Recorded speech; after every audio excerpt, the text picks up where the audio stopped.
بسم اللہ الرحمن الرحیم الصلاۃ والسلام علیکہ یا رسول اللہ وعلی آلک وصحابک یا حبیب اللہ۔ سبزیات میں سے ایک سبزی ہے کدو۔ یہ آپ صلی اللہ علیہ وسلم کی پسندیدہ سبزی تھی۔ سالن سے، گوشت سے، جہاں بھی کدو ہوتا چن چن کر آپ صلی اللہ علیہ وسلم کیا تناول فرمایا کرتے تھے، کھاتے تھے۔ بلکہ حضرت انس رضی اللہ تعالیٰ عنہ کے بارے میں روایت موضوع ہے، ضعیف ہے، جو بھی ہے، سنی سنائی ہے، کدو کو بہت پسند کرتے تھے۔ حتیٰ کہ کہتے ہیں کہ آپ کے 120 پوتے پوتیاں تھے۔ روزانہ سالن میں کدو ہوتا، سالن میں کدو ہوتا، سبزی ترکاری کدو ہوتا۔ وہ کسی نے پوتے یا بیٹے نے کہا نا کہ یہ کیا روزانہ، تو حضرت انس کو یہ بات بڑی ناگوار گزری اور اس کو کیا کر دیا، ڈانٹ دیا، یا اس کو تھپڑ مارا یا اس کا سر قلم کر دیا کہ جو چیز میرے نبی کو پسند ہے اس کو کوئی نہ پسند کرے۔ خوراک میں، لباس میں، رہن سہن میں، عادات و کردار میں جو بات نبی کو پسند ہو اس کو کوئی نہ پسند کرے، وہ مسلمان کہلانے کے حقدار نہیں ہیں۔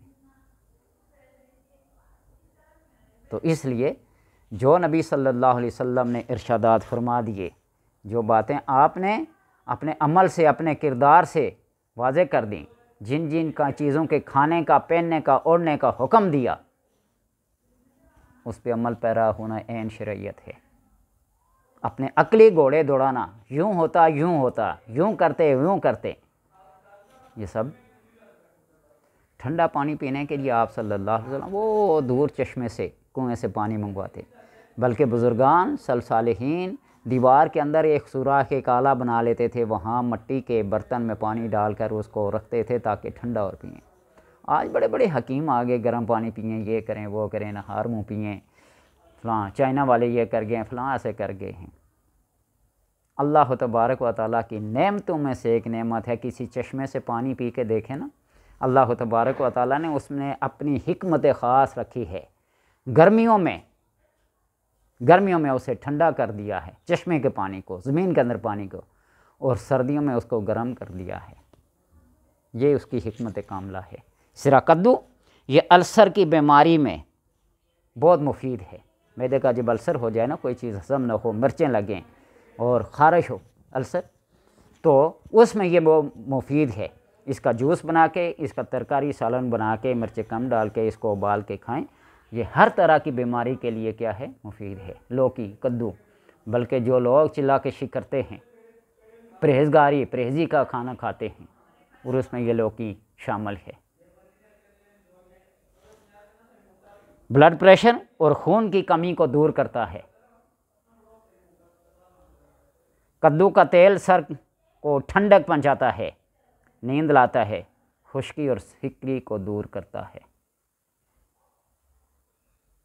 ڈینڈرف، وہ سفید سفید جو پتے سے سر میں پڑ جاتے ہیں نا، ان کو کیا کرتا ہے، دور کرتا ہے۔ حاملہ عورت کو کدو کا گودا پکا کر مصری ملا کر کھلانے سے اولاد خوبصورت پیدا ہوتی ہے۔ ان فوائد کا حامل جو